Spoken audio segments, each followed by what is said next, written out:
Okay. Assalamu alaikum, everyone. This just means peace be upon you and is how Muslims greet each other. Thank you all for coming, whether you in person or online. If you are in person, we do have food, so make sure you grab some. Um, I'd like to start by introducing myself. My name is Musa Qadri. I'm Muslim. I'm a senior in civil engineering.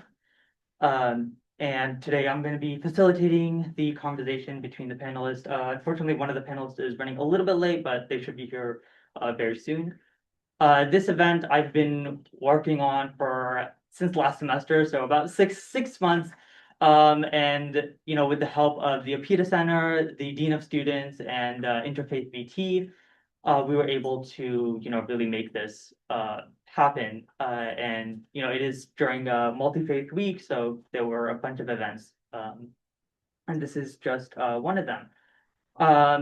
We, the purpose of the event is to have like an open discussion between you guys and us as a panelist, and really jumpstart your education on who we are, and like what we experience is the key. Um, we will have some time at the end for audience discussion, so feel free to like take notes, write down any questions, and we'll try to get to them at the end. Um, Unfortunately, Dr. Nizamani was unable to join us. Luckily, we did find a replacement. So, and again, we do have one panelist running a little bit late, so we'll try to, hopefully they come quickly. Um, the panel today will provide like very insightful stories and experience of the Muslim experience at VT. So without further ado, I would like the panelists to say their name, what they do at Virginia Tech, and anything else they would like to share. Hello, everyone. My name is Nora Andus. I am a PhD student in computer science program. I am Muslim too, so My name is Zaki Wali. I'm an undergrad senior in FinTech and Big Data Analytics. Very excited for this talk. I think it's very necessary, not just for Muslims, but everyone of all different faiths to kind of get insight, a little kind of peek into how life looks like mixing faith and academia together. So thank you, Musa, for taking this in. Thank you so much for coming. We really appreciate it, and I'm sure we'll learn a lot. So for first question, a little bit of an icebreaker. It is Ramadan in about a week and a half. So is there any like staple food for Ramadan, either during like sahur, which if anybody doesn't know is the meal before sunrise, or iftar, which is the meal after sunset, which is when we break our fast. So is there anything like staple food or dishes that like is in Ramadan is incomplete without? I think that's are the specific thing, dates for sure, because we break our fasts with the dates. Also the soup, samosa as well. Yeah, this is an iftar. I think sahur like is gaban, like yes. Definitely. Dates is a big thing. I think number one, we're told to break our fast with dates and water. And so also tea is a big thing. It might just be in my culture, but a lot of times Ramadan is more than just, fasting. It's also a very big part of our religion and our community. And so oftentimes, tea represents this idea of people coming together and just enjoying some time with each other. Me and my friends during Ramadan, whenever we have the time at night, we get together, we drink some tea, watch TV, play card games, just talk. So I'd say, yeah, dates, water, and tea are probably the staple. That's so great. I can definitely say for me as well, like dates, samosas. We also have something called like pakora, which is like sesame or chickpea flour, and like you boil that along with other spices. It's very much a staple in my home. So on to the first question.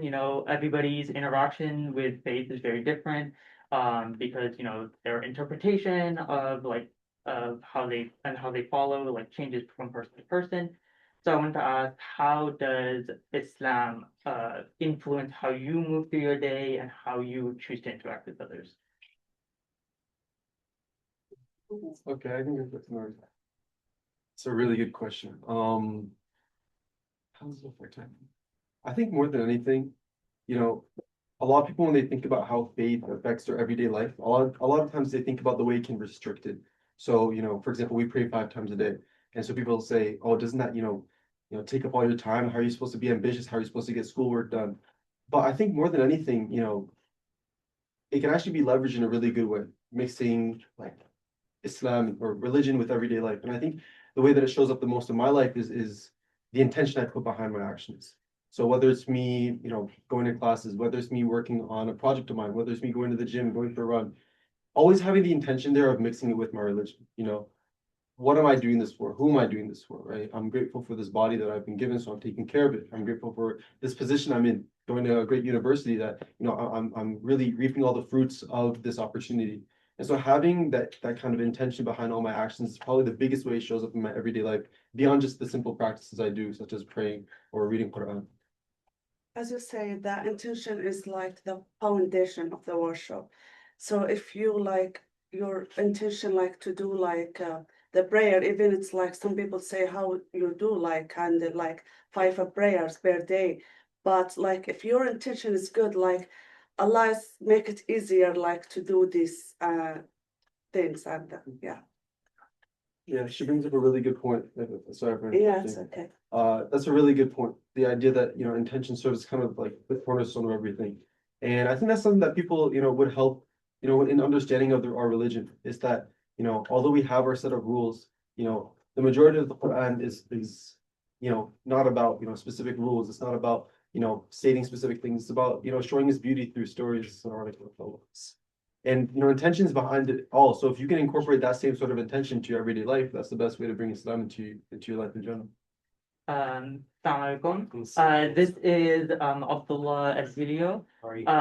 If you could just please quickly introduce yourself, what you Yeah. have your name tag. So, my name is Abdullah Al-Hilu. I am a first-year PhD student here at Virginia Tech in mechanical engineering, and I did my undergrad here in mechanical engineering. So now I'm back again doing graduate school, and alhamdulillah, thank you, Musa, for inviting me. Thank you for coming. I know you had a little bit of trouble getting here today, so I hope everything's good. It is starting to snow outside. So if you could, we would just ask the first question. How does Islam influence you in your day-to-day life? How you choose to interact with others? So, with me, my relationship with my dean, first and foremost, I would say that Islam allows me to be, or at least it instructs me and commands me to be a well-rounded citizen, right? Whether it's here in the States or abroad. It also allows me to develop a relationship with everyone, whether it's Muslim or non-Muslim. There's like the horizontal relationship, so human to human relationship, and then there's also the vertical relationship, which is with God, a transcendent being.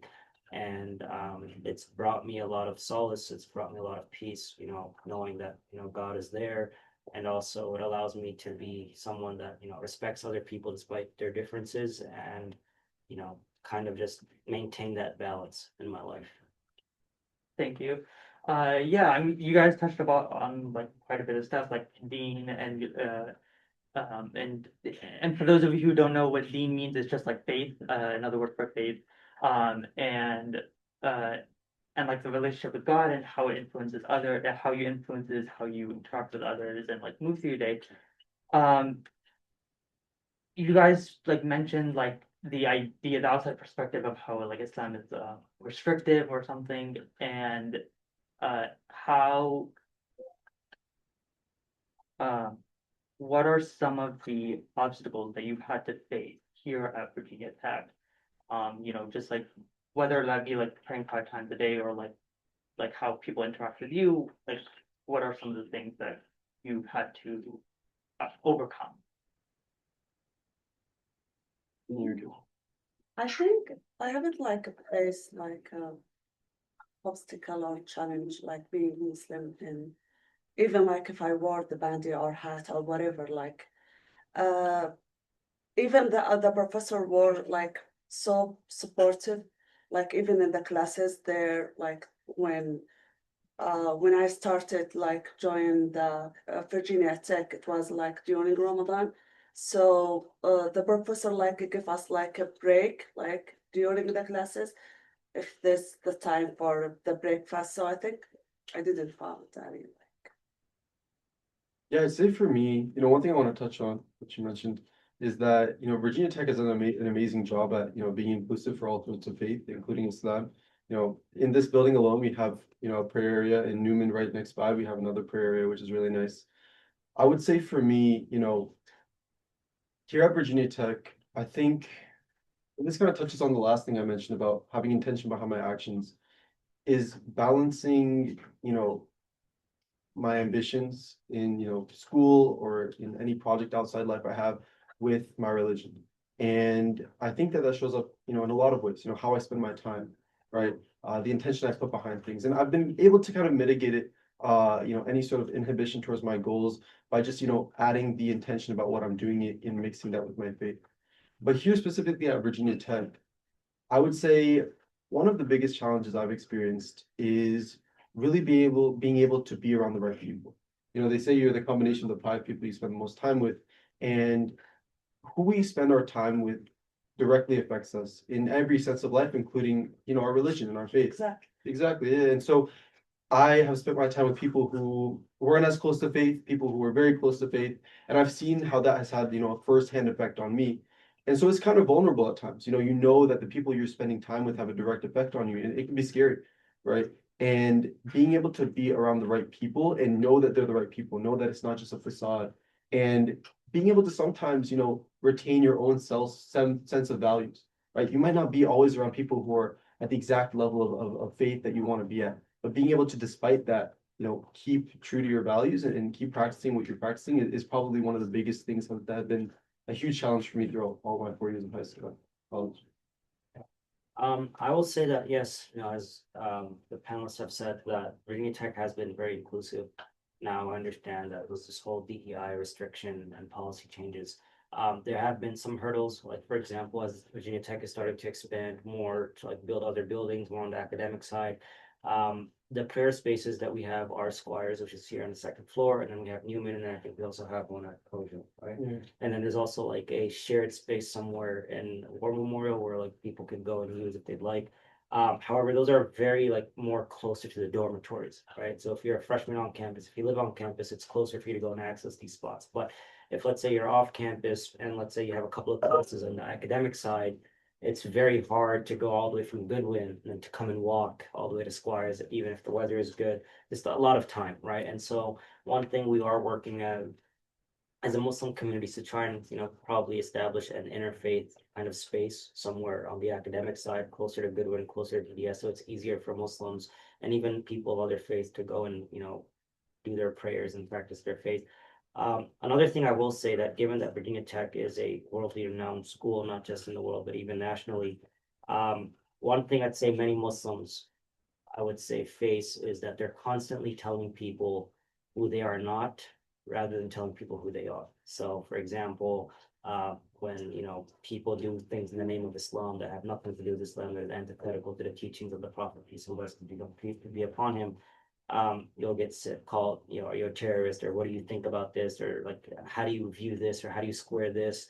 And a lot of these questions, they might come from a place of sincerity, but sometimes it seems to be coming from a place of either someone that's influenced by propaganda or someone that is trying to like, kind of take a jab at you, but indirectly. So it is challenging sometimes navigating your faith when you're constantly trying to explain people what your faith is not rather than what it is. And so that's one thing I'd say many Muslims struggle with. Thank you so much. I'm sure like it's been very tough to like go through all of that.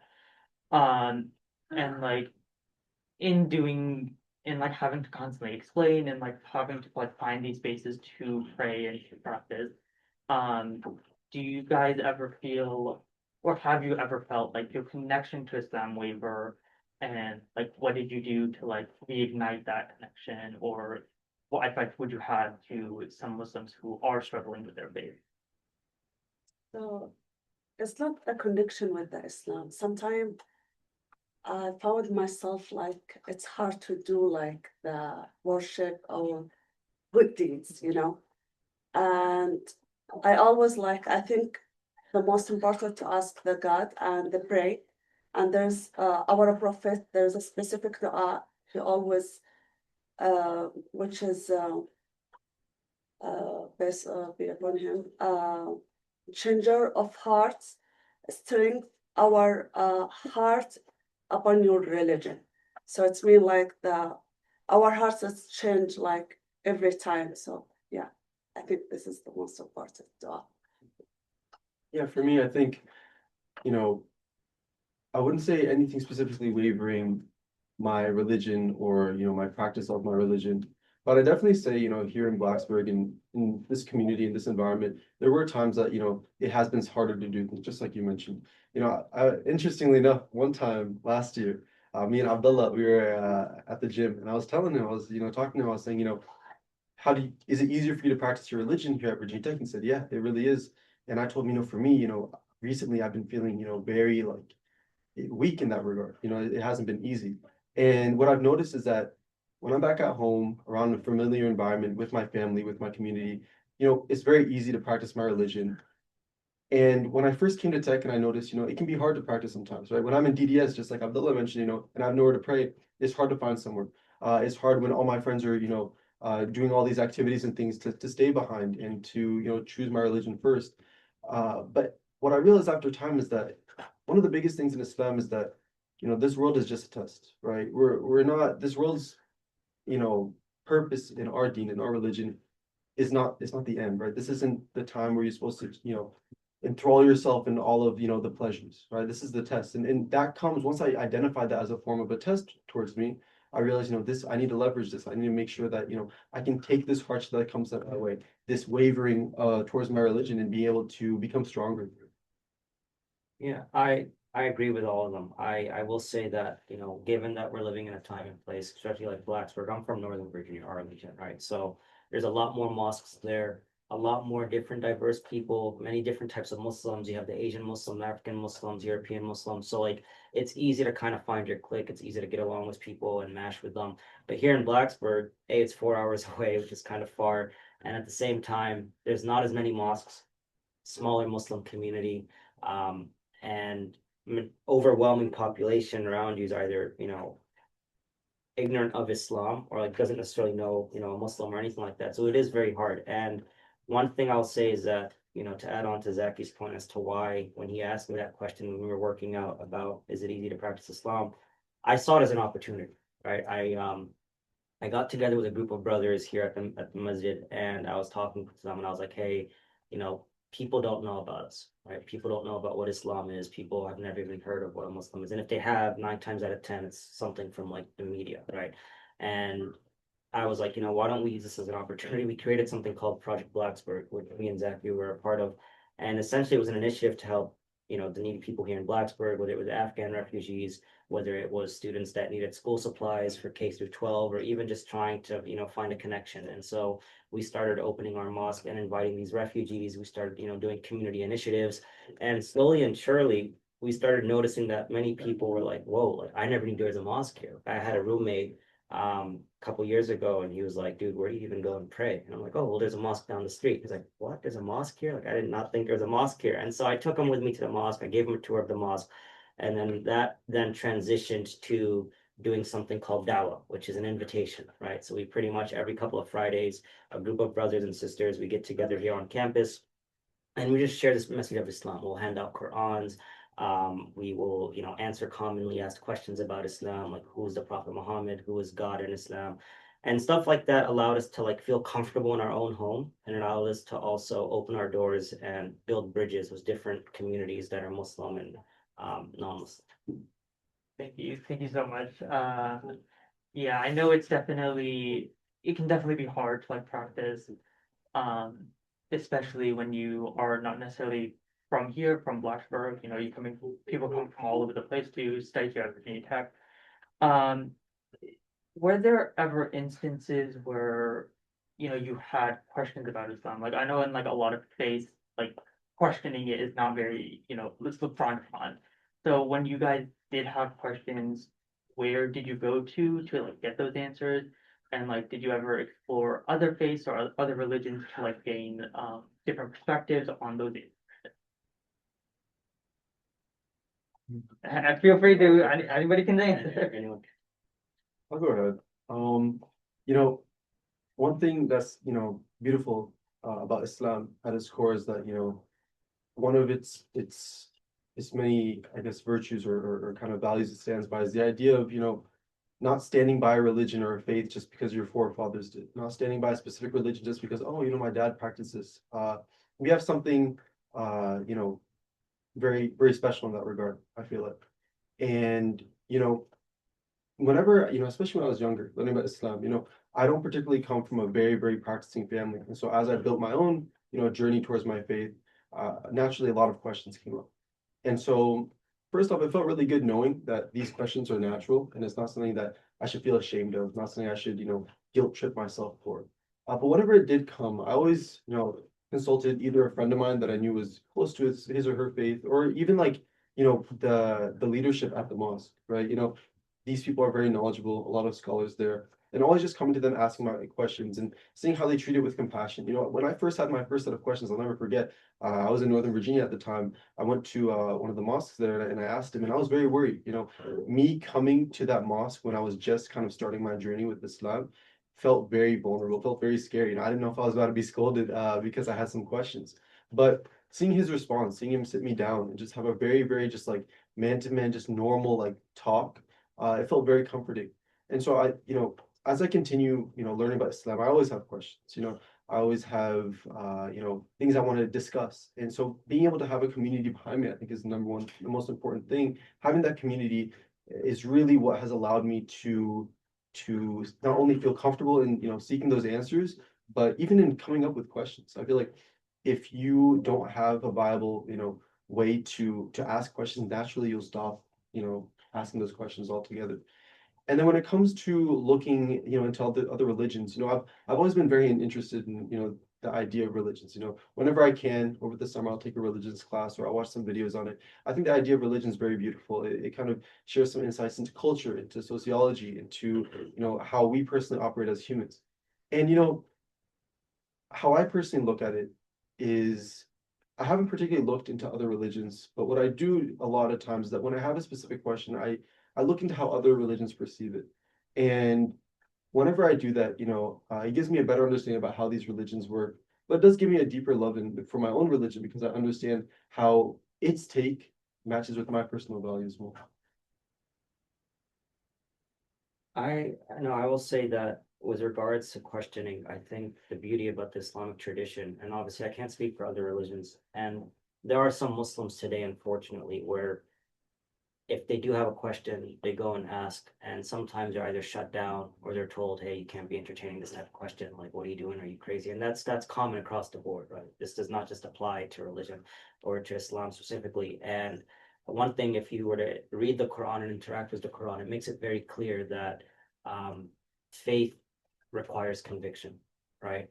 And one of the principles of faith in Islam is that you have to know why you are Muslim. Like, you cannot say I am Muslim because, oh, my dad is Muslim or because my mom is Muslim, because that's exactly what people all around us are saying. Like, oh, I'm Muslim because I was born Muslim. I'm just going to stick with it. Or I'm Christian because I was born Christian. I'm just going to stick with it. And to truly develop conviction, you have to know why you are Muslim to begin with, right? And the Quran makes it clear that even the messengers who were sent by God, they asked questions. Like Abraham, peace be upon him, he asked God, show me how you resurrect the dead. You had Moses pretty much, confess to God that he is scared to go and speak to Pharaoh. And so when it comes to asking questions, one thing that I've seen throughout Islamic history and literature, one person in particular, Ali ibn Abi Talib radiallahu anhu, who was the first caliph of Islam, he said that speak to people according to their level of understanding. Do you wish for people to reject God because of you?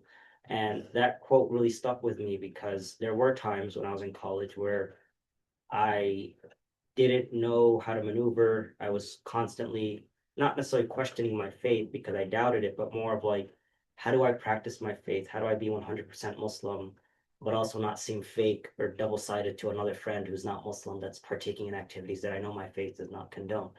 And one thing that I've noticed, what I did was I had to learn my faith for myself. Like, I can't learn it to make it seem like, oh, I want to be a scholar or something. Like, I need to learn it first for myself before I learn it for others. And I think people need to distinguish between being a preacher and being a scholar. Those are two different things, right? And I'll just end with this is when it comes to questioning, I think it's healthy. I think even having a level of doubt is healthy.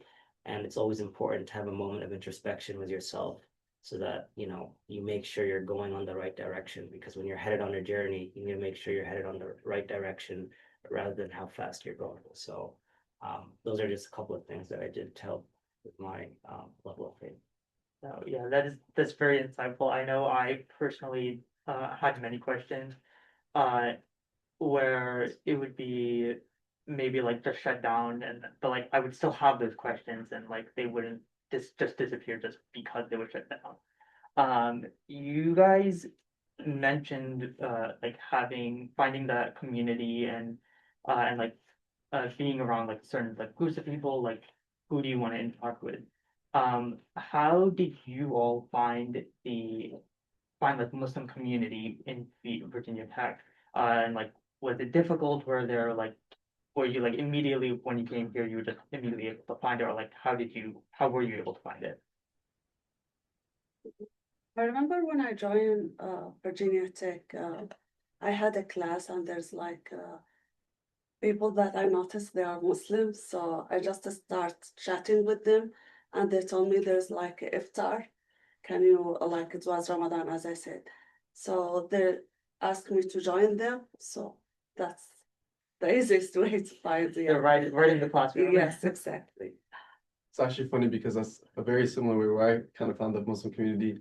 In my second semester of freshman year, they had an iftar, it was the first night of Ramadan, and they had a big event on the drill field by the Muslim Student Association. And I heard about it on Instagram, so I went there. And there was one student that was in my dorm who I knew was Muslim, and I sent him over a text. I said, we should go together. So him and we walked there, and we, got to know some of the people there who are already within the community, and we're still friends to this day. And actually the people we met on that day were very, very close. One of them ended up being my roommate actually.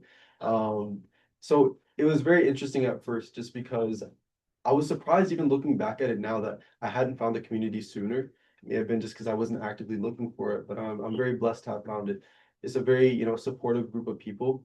And one thing I love about this community specifically, whereas, it's different from my hometown, is that everyone understands, the struggle of balancing everything, not even just religion, but just everything as a student. We are together as one community because we are Muslim as its foundation. But more than that, we're brothers, right? We're close. We're almost like family at times. And, having those people here at home, wherever it may be, is extremely uplifting. We're always checking each other. We're always, pulling each other upwards towards our religion, towards the work we do, our academia, whatever it may be. And that has been an incredibly uplifting experience for me and the rest of the community. Yes, they get attest to me. Yeah, so my relationship with the Muslim community here, or at least with the student body, it's a bit interesting. I've been here now in Blacksburg for 6 years. I never thought I'd be here for 6 years. I'd just be doing my undergrad and then getting out of here. But life has different events and circumstances. When I first came to Tech, I was practicing. I wouldn't say I was as practicing as I am now. I don't like the term religious because I feel like it's subjective. But I I lived with a couple of roommates that were not Muslim, and we think of the average college experience that a student goes through. It doesn't matter if they're upperclassmen or underclassmen, but like college parties, alcohol, drugs, all like this the average college like student. And you go to a party, like like we've all been there, done that. And one thing, when I was living with my roommates, like I was exposed to a lot of different lifestyles. I was exposed to a lot of different, levels of comfortability with certain things and certain actions. And that got me to feel like, whoa, like if I were to go to an MSA event, or if I were to go to a Muslim, event, and people saw me going to that event, but then also at the end of the day, I'd be going over here to these parties and stuff like it's gonna seem like I'm a hypocrite. It's gonna seem like I'm someone that's like over here trying to practice something that I'm not. And that kind of kept me in my own shell. Like I kept feeling like I was walking around eggshells, and it got me to think that I was living a double life. When really it just I thought everyone that went to MSA or everyone that was a part of the Muslim community here was like strictly Muslim hardcore. Not saying that they're not Muslim, but I'm just saying like I thought they followed everything to the T, and they were going to be very judgmental, very rude, very not welcoming. And one day I was like, you know what, it's Ramadan, my junior year of undergrad, and I was like, listen, like, for how long are you gonna keep making these excuses? Like, you need to go and branch out, right? And so I made the decision to go to this one MSA of thought, like Zaki. It was at the drill field. I met some people, saw some familiar faces that I saw elsewhere, and they were like, dude, good to see you. Like give me a hug. Like I missed you. How's it going? And it's good to see you here. I had a brother come in. Like the first thing he did, I shook my hand to reach out my hand and give him a handshake. He's like, don't give me a handshake, give me a hug. And so, one thing he said to me is that when you give someone a hug, that's the closest your physical heart and their heart are to each other, right? And so ever since that day, I've been doing that with people. And so that truly, all it takes is just for one person to shatter a stereotype or to shatter a bias. And that for me was that, inflection point where had I been told, hey, you don't belong here, or hey, how are you going to be doing this, but then you're over here, I don't think I would have ever practiced Islam as much as I did. And that actually inspired me to, keep in mind that because I am practicing Islam, there are some people that are not on the same wavelength, right? So that has always gotten me to be compassionate and respectful and understanding and also forbearing with people who are Muslim but not but might not be practicing as much as I am. So that has gotten me to like kind of have that level of sympathy and empathy for people. Yeah, sometimes the life is take you away from the Islam or practicing your Islam. So like I had like a lot of challenge that take me away from Islam, not practicing Islam, but to do like haram stuff. Like, but I always like the prayer is the most strongest things. Like I do it like to stay like and stick in this religion. So the prayer to ask your God like to stay in this path. Thank you. I know definitely uh sometimes struggle to like stay within community with Muslims simply because like maybe I just don't have that opportunity or like the time to like stay in contact. So it's always nice to hear that like they are open to like and are flexible and like are not necessarily judgmental to everything that you do. Um so, of course, we are at Virginia Tech, and there is a sort of institutional responsibility that they have to make sure that everybody's welcomed and and feel a sense of belonging.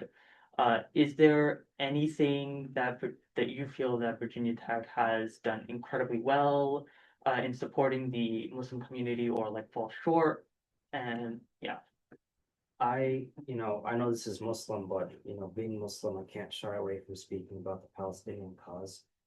And I'll flat out say this: I do believe it's a genocide. I do think that what's going on over there, it's atrocious, and the fact that we have community leaders and whether it's university presidents, politicians that are silent about what's going on, it's really shameful. And I think that as students here, when it comes to advocating for basic human rights, regardless of your faith, regardless of what you believe, regardless of what you worship, it seems like to me I've noticed that there have been many Muslim sisters who have decided to take off the hijab, not because they hate Islam, but because of their own safety, right? I remember vividly where there was a panel discussion about what's going on in Israel and Palestine and how it's impacting students here, but there wasn't a single Muslim representative on the panelist. And that to me just signaled that this is not done sincerely. This is done obviously with some sort of mission, with some sort of objective, and it's not fair to pride yourself or to call and say that ut prosum that we may serve when it's clear that there's only a particular individual or a particular group that's being served, right? And so I have been very adamant. That's the reason why I'm so adamant about championing Muslim causes and unapologetically Muslim, because when it comes to times like these, I think silence is complicitly, and I also think that there's a Muslim out there on this campus that feels unsafe, that might feel like, hey, wearing a Palestinian kufiya might get me X, Y, and Z. So I'm very adamant about standing up for their rights and making it known, like, hey, you are a member of this community and you are someone that is valued. And sometimes it just takes for one person to say that or to be seen that that's actually happening for them to actually have this level of safety and serenity in their own community. Yeah, definitely. And I think what Abdullah mentions has a lot of relevance to this. The idea, one of the greatest things one of the first things I learned about Islam is the idea of how the Ummah, or the Muslim family, I guess you could say, the whole Muslim community in the entire world is like, one body. If one part is in pain, so is the rest. And so when you see, one part of this, Muslim nation, such as in Palestine, being incredibly hurt, we see that in every, corner of the world where there are Muslims, obviously to different degrees, but it is there and it has affected, this community at Virginia Tech. And Abdullah mentions a good point, this idea of, I would say that character is most shown when you do the things that are hard rather than the things that are easy. It's great that Virginia Tech is, putting up a meditation space, right? It's great that they're, having iftar at Owens Hall, right? That's fantastic. But when it really comes down to doing the hard things, when it comes down for, our own president to speak out against the atrocities and genocide going on in Palestine, and he's not doing that, that shows a lot of the character. And I think it's very, juxtaposing, you see this idea of that may I serve, and you see this. And I think that where Virginia Tech, although they have these, like I mentioned, these great programs to separate, to kind of uplift Muslims, at the same time, it's that idea of character and, actually doing the things when it's hard, that in which they have fallen short more than anything else. Do you have anything to add on that? No, yeah, I definitely, understand as a Muslim, like there is just definitely a lack of initiative, I think, that is needed. And while we can talk about like institutional change and like what can Virginia Tech do better, there's only so much that we can expect from them. So what can like an individual, like just a person, like whether that be a non-Muslim or a fellow Muslim, what can like an individual do to like help support Muslims and uplift us? I would say, attending our events. We're very welcoming. Ramadan is just around the corner. Come to these iftars, come learn about what a Muslim is. If I feel like to truly learn, you have to be sincere. And obviously we all have biases. Some of them are, subconscious biases, some of them are clear biases, some of them are biases that we're raised with. And I think it's important that we truly, if we want to say that we're educated, and if we want to actually learn about the other side, so to speak, we attend them, we go to them where they are, right? And we go to them with a level of civility, with a level of respect, and this mutual understanding. Like at the end of the day, we're all human beings. What's going on in our country today with ICE and all of the, like everyone is impacted in some way, shape, or form, right? And I think given that we are now living in a post 9/11 world, post 10/7 world, there's so much hurt and there's so much alienation on so many sides. And I think that all of us, it's incumbent upon all of us to attend different events, whether it's Muslim, Jewish, Christian, any event, and like learn about what they have to offer, share a meal with them, break bread with them. I think that's important to first learning and then establishing relationships and building bridges.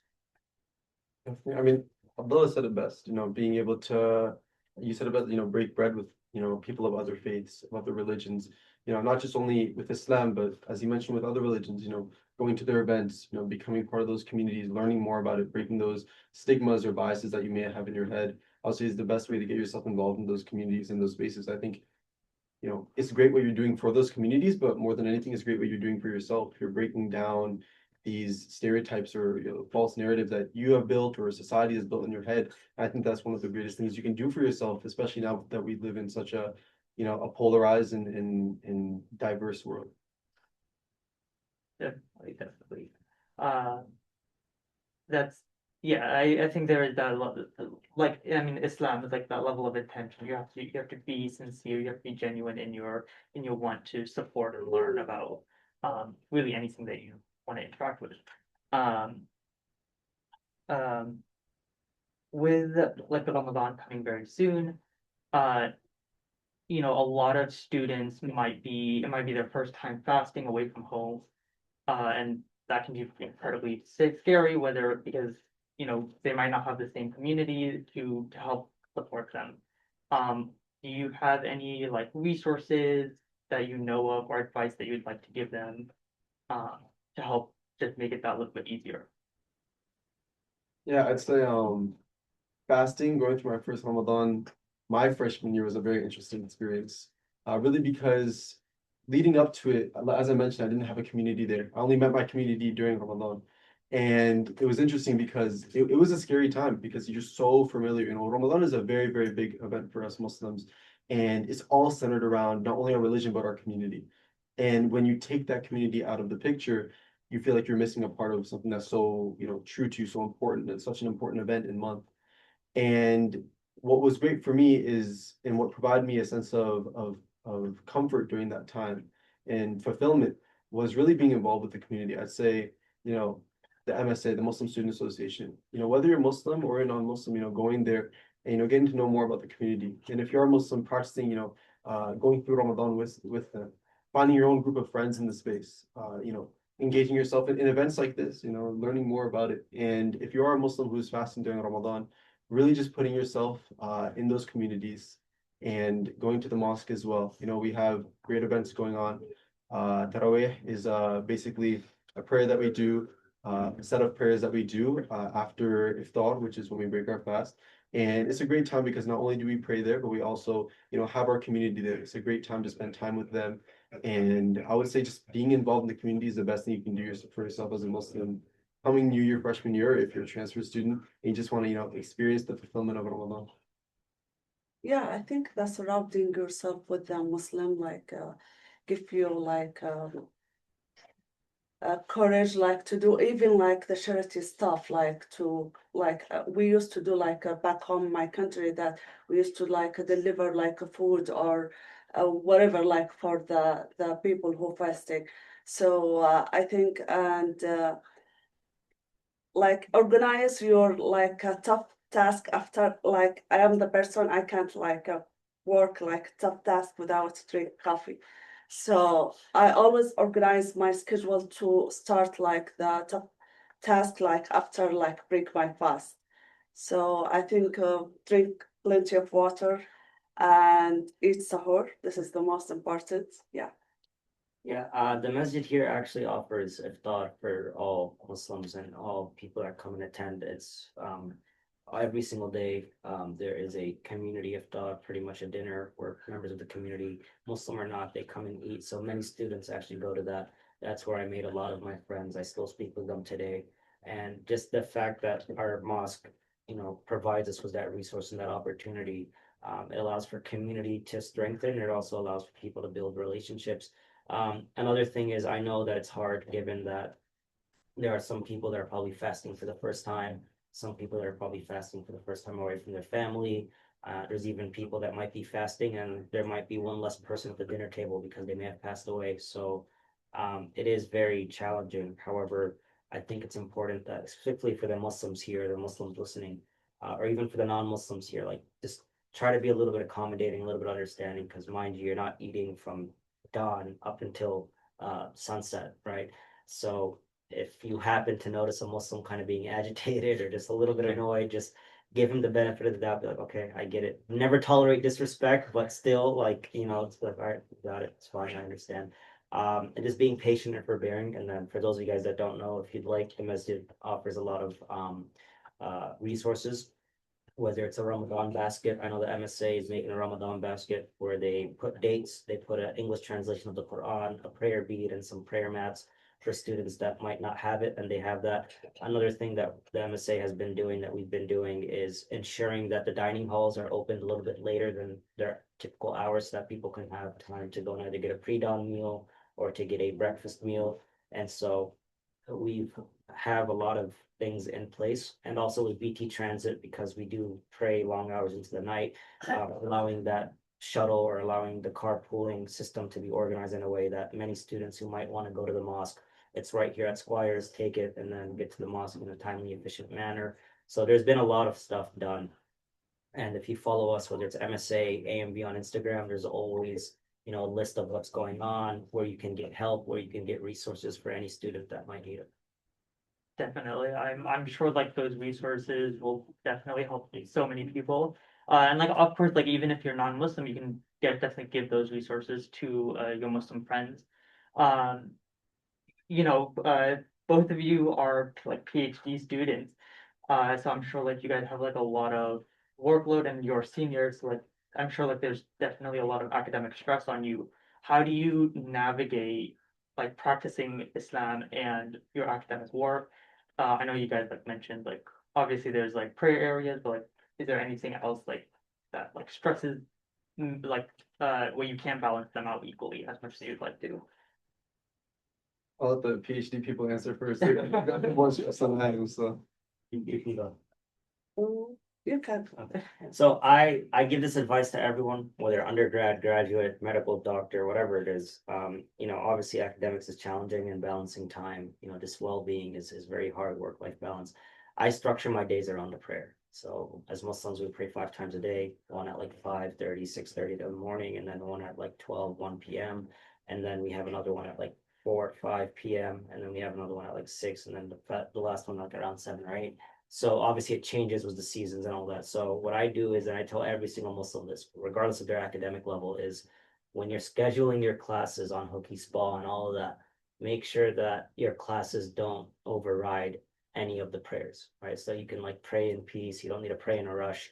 And that's something that I do. And then I always make it a commitment to have time for my community.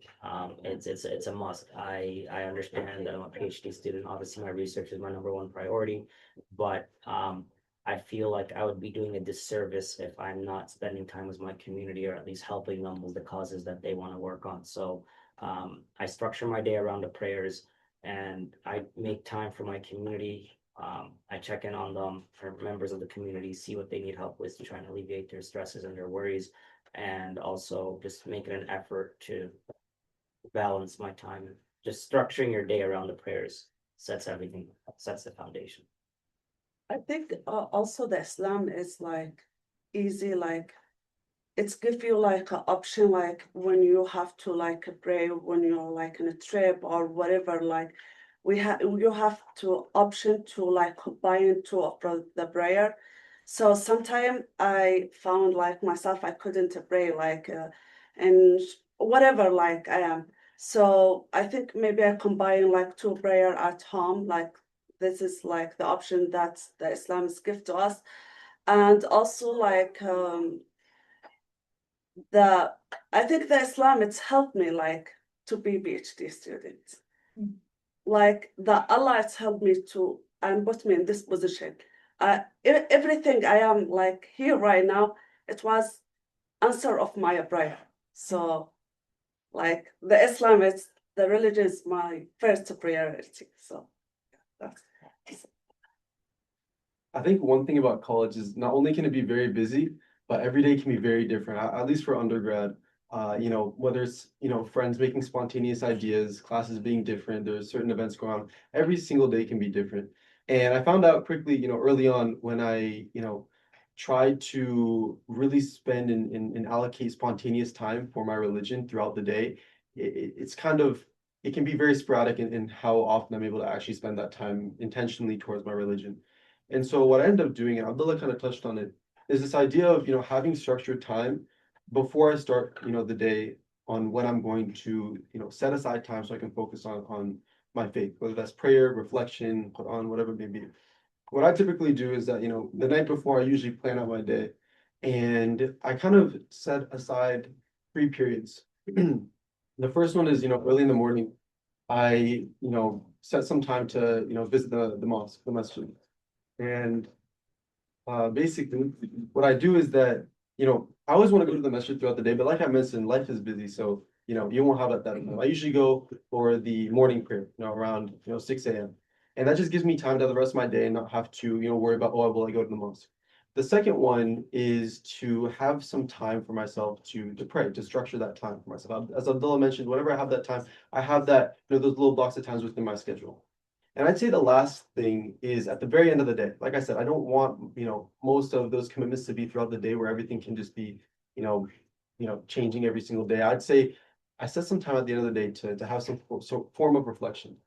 Just in general, not just specifically for my religion, but just about life, whether it's journaling, whether it's, reading some Quran, whether it's just taking some time to go on a walk. I mean, it's hard to go on a walk now, but, in general.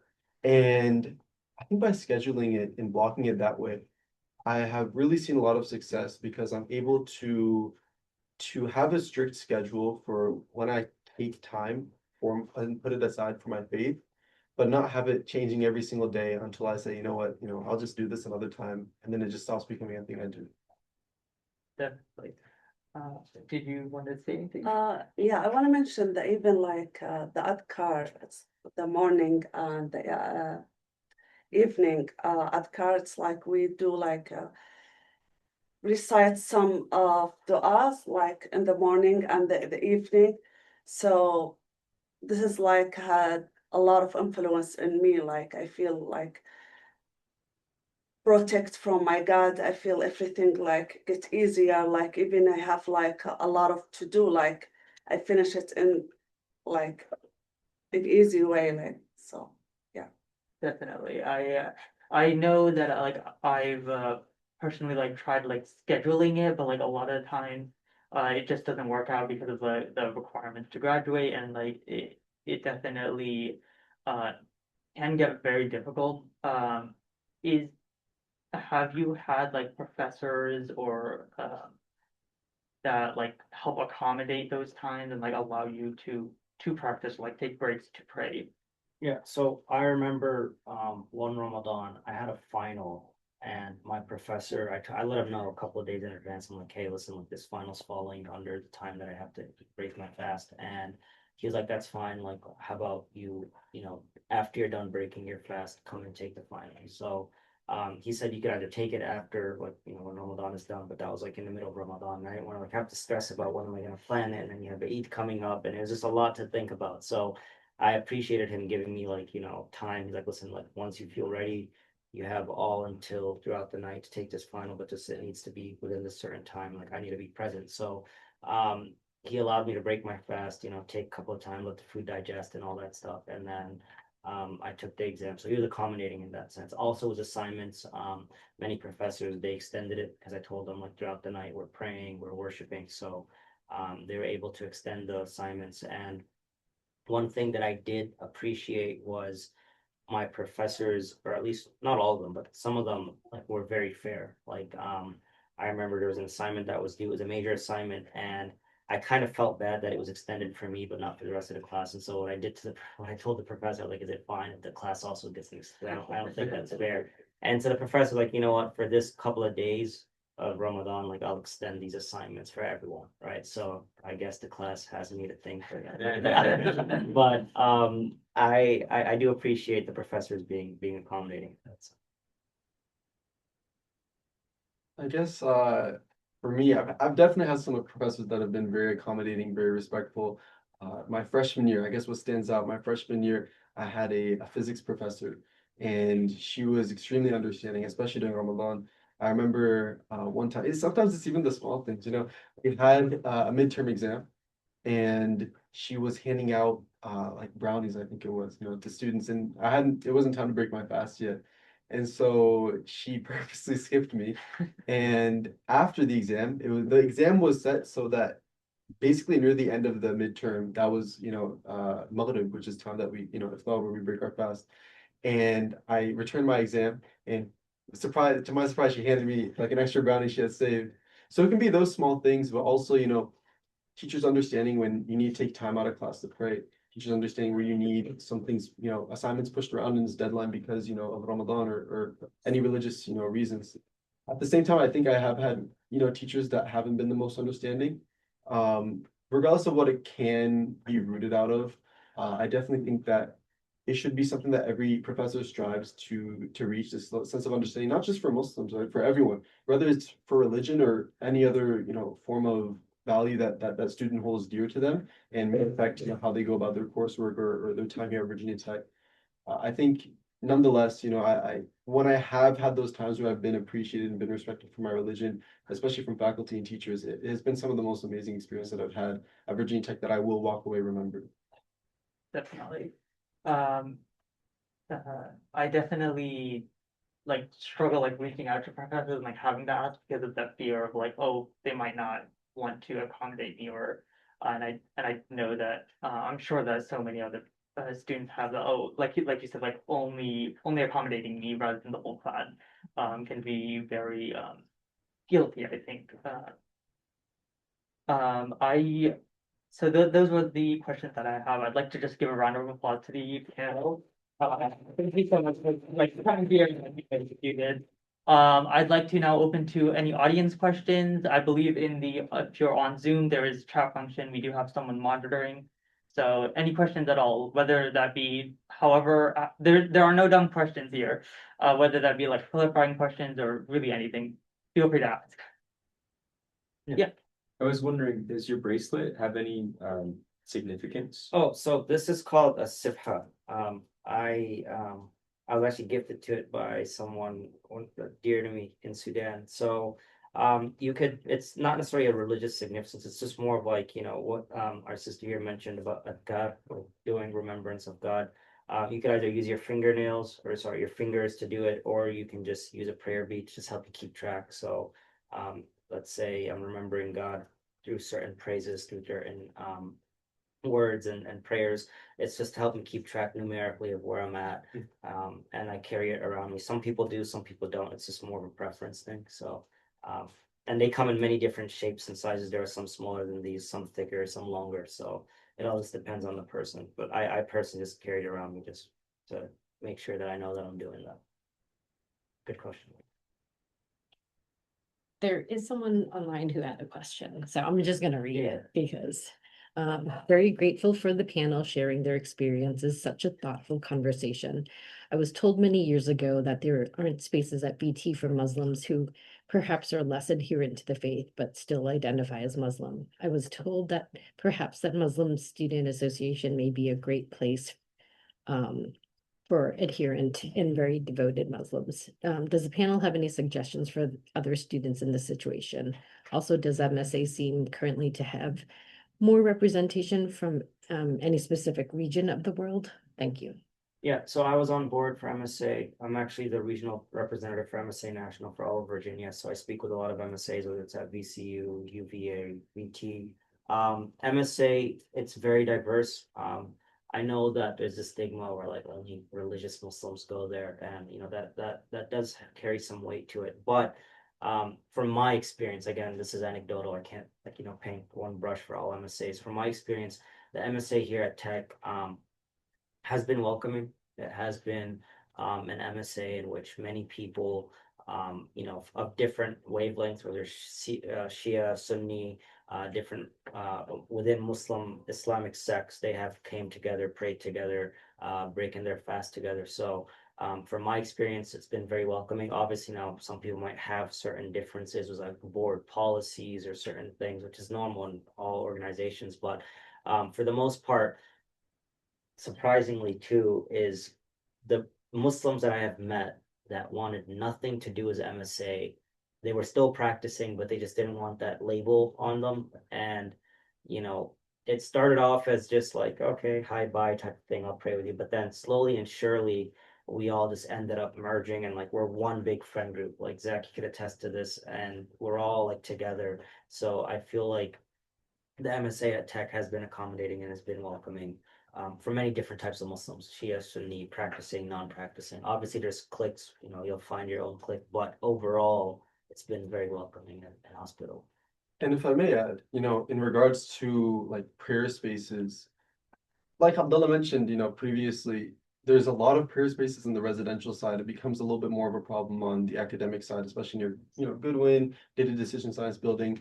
I would say, as the MSA and the community continues to strive to put more prayer places there, for Muslims here at Virginia Tech, one thing I would say is, don't be, ashamed to pray, even if it's not a prayer area. For me specifically, it's been hard sometimes if I'm in DDS and I have to pray, and I have to pray in a corner and everyone's passing by there, and I can see out of the corner of my eye, people passing by and kind of looking at me like, is this guy okay? And one thing I would say is, don't be ashamed of it, especially for guys. I feel like for guys, it's a little bit harder just because, Muslim sisters, especially the ones that wear like the hijab and kind of, represent Islam simply, just from what they wear, guys don't have that. And so their form of representing their religion is through their prayer when they pray in public, for example. And so, whereas it might not be as familiar for them to do something like that, it's very important that they stay true to it because, God knows how long we're not going to have a prayer area in DDS, for example. But it's important that we're able to pray, even if the whole world's watching, and still stay true to our prayer and stay true to our values, whether it's religion, whether it's personal values, whatever it may be. Yes. Hi, Julian Nonnenberg, Assistant Dean for Interfaith Initiatives. And one, just been working for 3 years to try and get at least 2 programs on the academic side, so would love to talk afterwards. But my question, in over a billion Muslims all over the world, obviously a lot of different expressions of what that looks like, and some of you guys have talked about cultural differences between Islam in different parts of the world or between different groups. So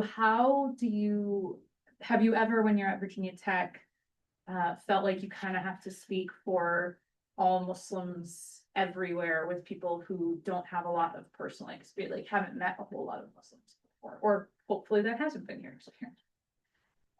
So, sorry, do you mind just the question? Yeah, so has there ever been a time when, maybe you're talking with someone who hasn't met many people who are Muslim before, and, did you feel like you had to represent the religion and the community as a whole, or how did you navigate that when you're talking with someone who doesn't know very much about it? So I'll answer.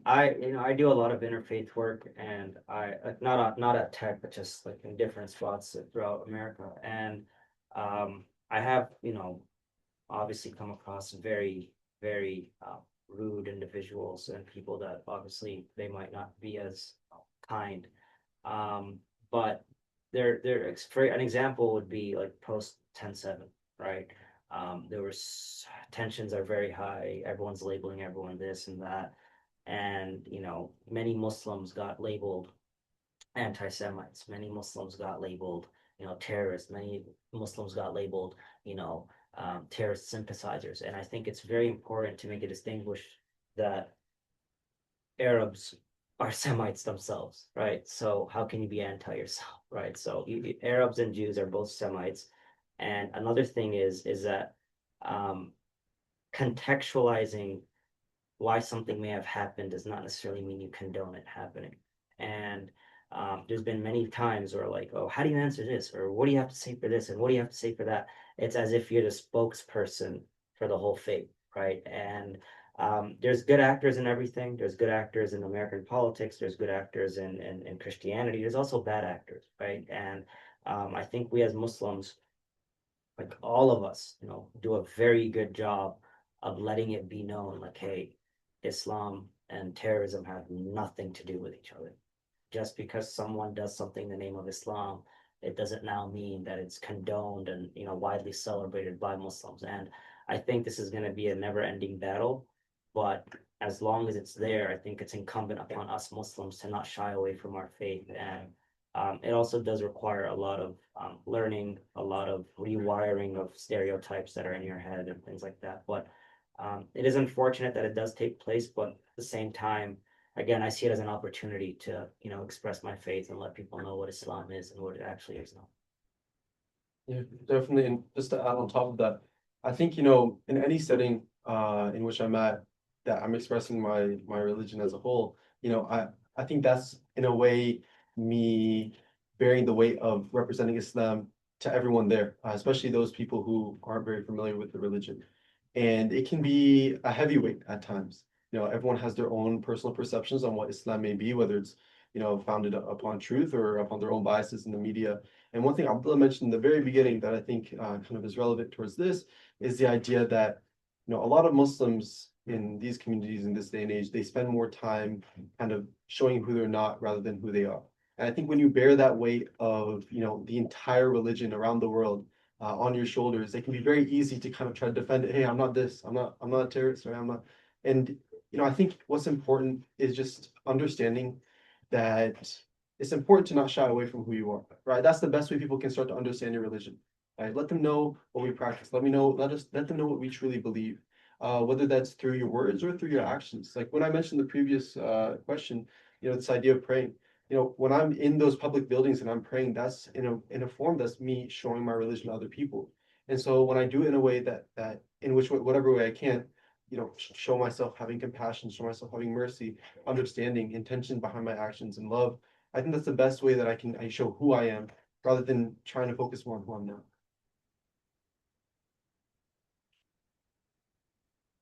Did you wanna? I have one more question and then I'll hand it back to the audience here. Is it challenging being a Muslim at tech under the current political climate right now?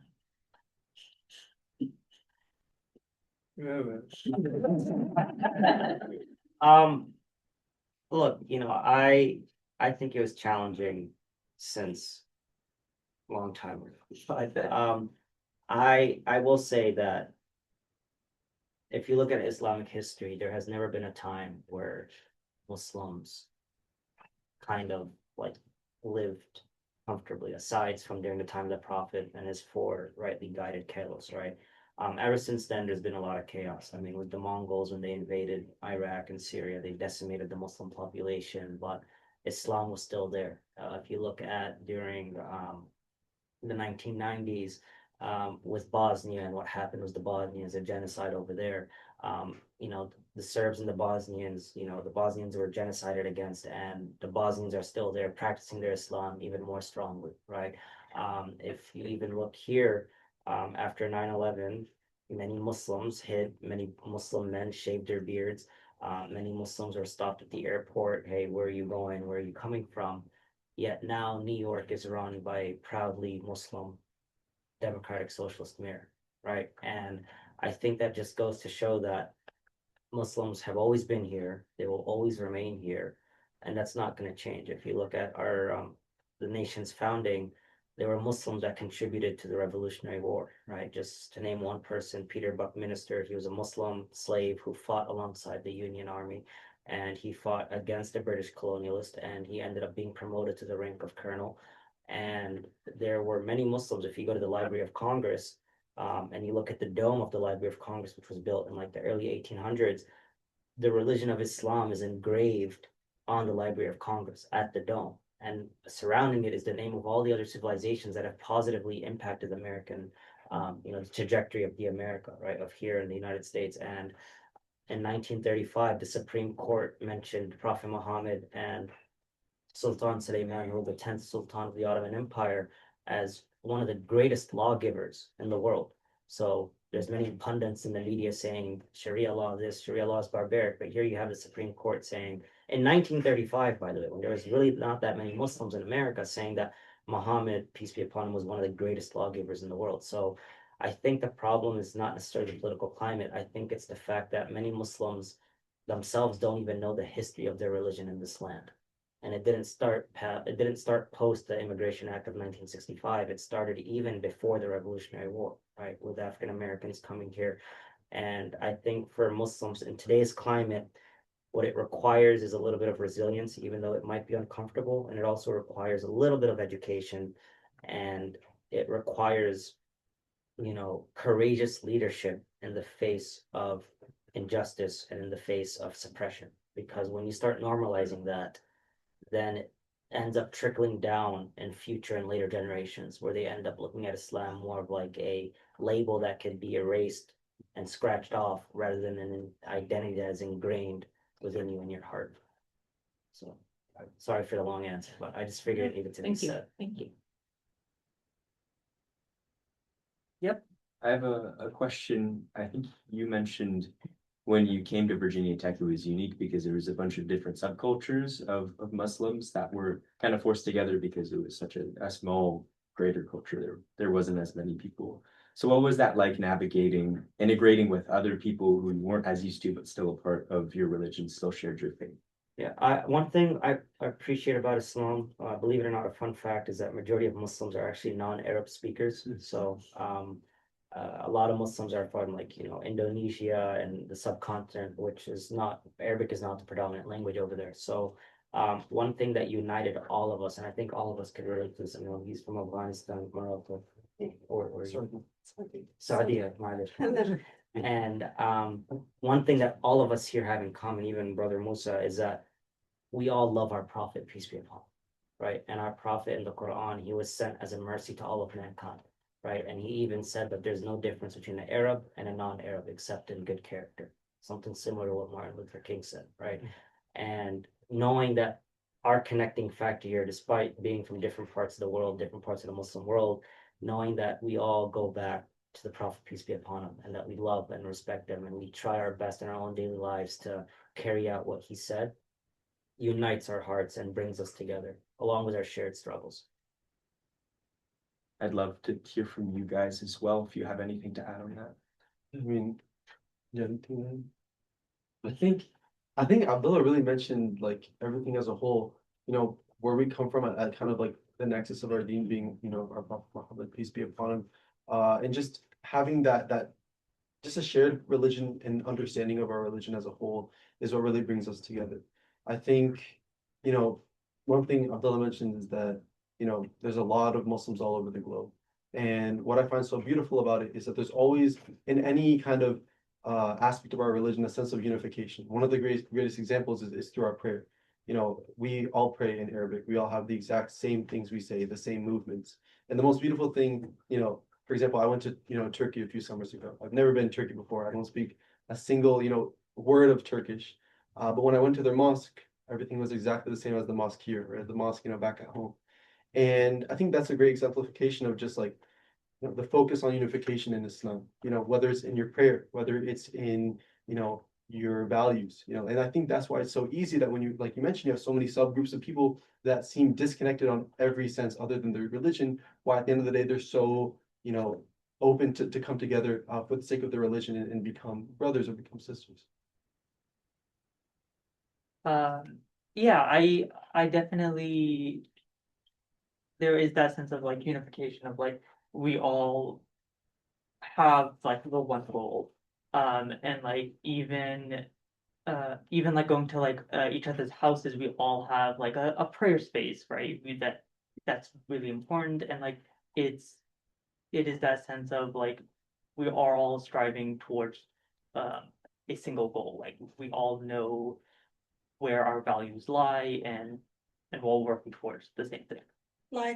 And like when I hang out with my friend, whatever, like there's like a specific time we like remind our like each other, like there's prayer time right now, like in Friday we remind each other we have to read Surah, yes, Al-Kahf. So yes, that's what's it.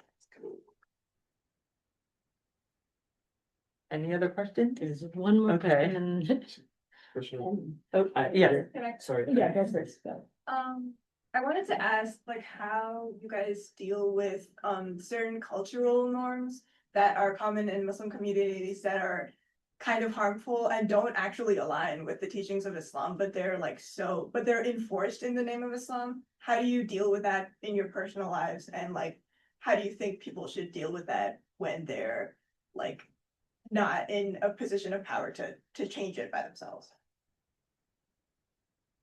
What I will say is, and a lot of these cultural norms, people first and foremost need to make a distinction between culture and religion. That goes for everything. It doesn't just apply for Islam. And real quick, with regards to like, if you're not in a position, I think one of the most important things is to learn Islam through authentic sources. Not if let's say your mom and dad might not be practicing, that doesn't necessarily mean that, okay, you have a past to not practice Islam. Because at the end of the day, I believe that when you pass away, you lose your financial identity, your social status. The only thing you kind of have with you in your grave is your religious identity. You're not going to have a spokesperson in your grave answering for you, right? And I think that it's very important that every single Muslim, regardless of how old they are, regardless of who they are, need to learn Islam for themselves, and they need to learn it from authentic and credible sources so that they have a sense of understanding of their faith.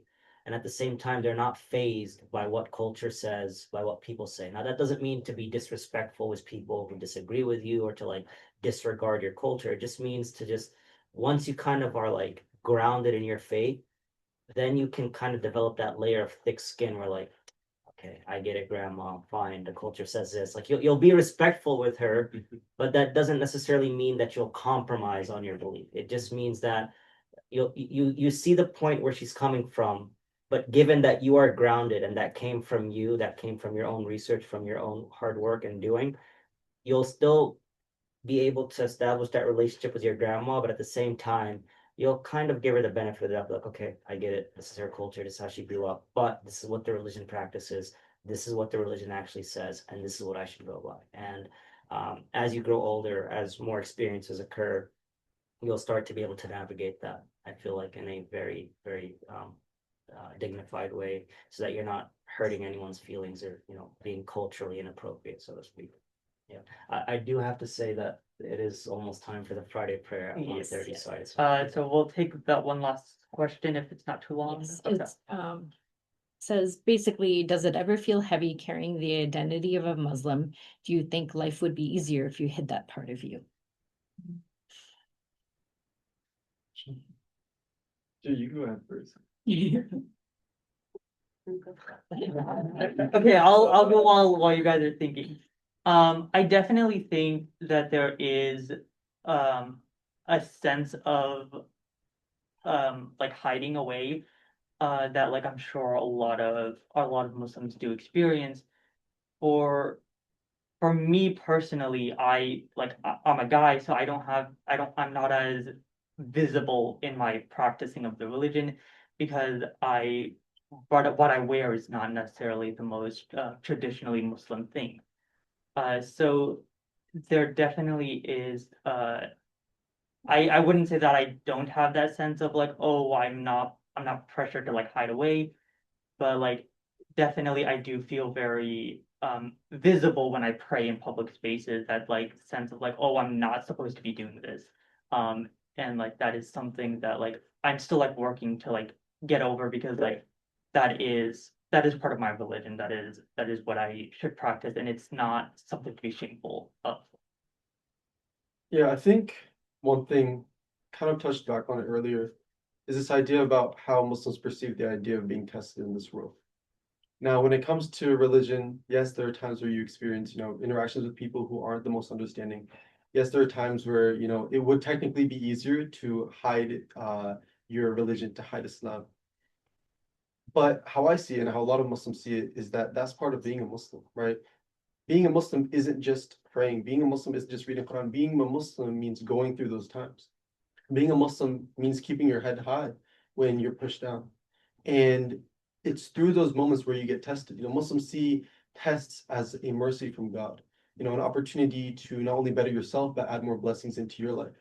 You know, when it comes to those moments where being, hiding my religion would give me a lot more ease in life, would let me, slide by things a lot easier. I ask myself, when I go through the hardship, well, what does the reward look like? And the reward is way more bountiful than anything that hiding my, religion could ever bring to me in this world. I will say that, I had this question, but it was kind of on the flip side. It's life would have been simpler if I lived during the time of the Prophet, because I could just go and ask him questions and I could just be comfortably Muslim. But then I thought about it and someone said this to me. He was like, but even how can you guarantee that you would have been Muslim during this time? Because he's coming with a message that no one else around him heard before. He's being persecuted. Would you have been Muslim? Because it kind of technically is way harder to maintain your faith, given that you're ingrained in a society that is normalizing a lot of things. And here you have a man saying what you guys are doing is not okay, it's not right, and you guys should be, doing monotheism. And I thought to myself, I was like, you know what, that's a good point. I don't even know. I think it's kind of arrogant of myself to assume that I would have been Muslim, right? So um, looking throughout history, there's been so many challenges, so many times and places where Muslims were tested, Christians were tested, Jews were tested. There's so many stuff that have been going on. And I think one thing that gives me a sense of closure is that I don't control where I live. Like I don't control who my parents are. Like that was just given to me. I didn't control the time and place that I was born in. Like I came out on May 6th of 2002, right? Like I did not decide. I was not in my womb. I have to have this color skin. I have to do this. Like it's not an inside out type of movie. I think that's what it's called. And I think one thing that has given me a sense of closure is, again, just learning my faith for myself. like I am tired of going on the news and watching all these people talk nonsense about Islam, whether it's Representative Randy Fine talking about Islam as a threat and Islam this. I grew up in a world where, you know, obviously Islam might not be as respected by some people, but that's starting to change. And I've just taken it upon myself to learn Islam. And that's why every Saturday and Sunday, I dedicate a lot of hours to reading the Quran, learning Islam through select scholars that I believe are credible and authentic. Because at the end of the day, like I said, I'm not learning this religion to go and, you know, have everyone like convert at the sword. That's not what I want to do, and that's not what should be done. I'm learning this religion because I believe it's true. I don't want to rush you, but we do. Yeah, we do. and that's essentially like I'm learning it for myself, not for anyone else. Yeah. In my experience, I haven't tied my religion. For example, if I am at the airport and I don't have if I want to pray and I don't have hijab, I always carry that with me. So when the people saw me, like, it doesn't matter because the people doesn't matter, the God is the matter. So yeah. Definitely. Thank you so much. I'd like to just give her another round of applause. I would like to thank you so much for taking the time to be here. And I would like to thank the APIDA Center, the Dean of Students, and Interfaith VT for, you know, helping set this whole thing up. You know, whether you were attending in person or online, I really hope that you were able to learn something and you know, hopefully you go forward and continue educating about Islam and about who Muslims are. We do have another event, tea at 2. It's at 2 o'clock. So if you guys want to stay and do some crafts, do a little bit of chatting, you're more than welcome. Feel free to grab some food on your way out. Thank you so much for coming. Thank you again.